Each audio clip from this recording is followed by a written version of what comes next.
And in the same way that the consciousness gives rise to thought, in the same way that the ocean gives rise to a wave. And that's fine. It's an incredible thing that conceptualization happened in human beings. It was an evolutionary step forward, but there's great danger associated with it. And the danger is that you lose yourself in it.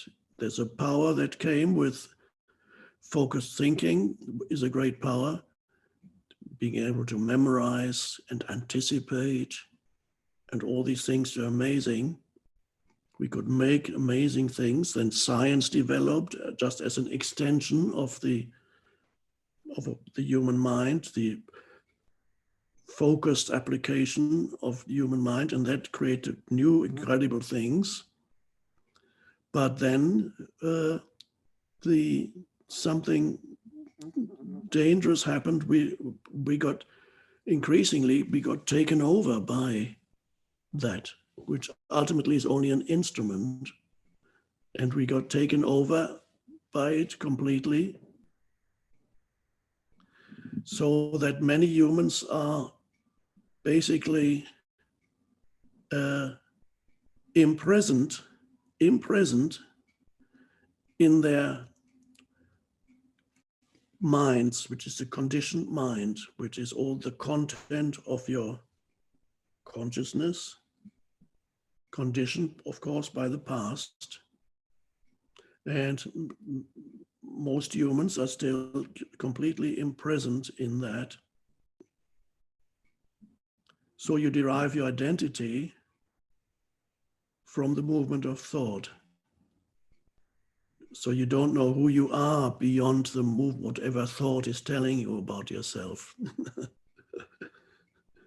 Whatever the story of you is telling you about yourself, that's where you derive your sense of self from.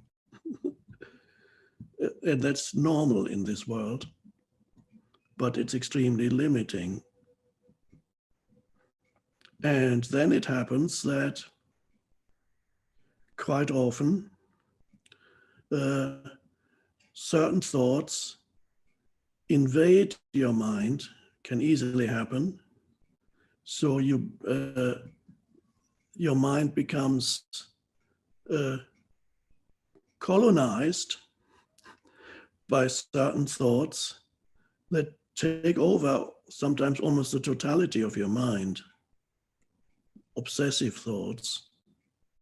It can happen to individuals where your one obsessive thought suddenly takes over, and then you perceive the whole world through the veil of one obsessive thought, which has all the answers.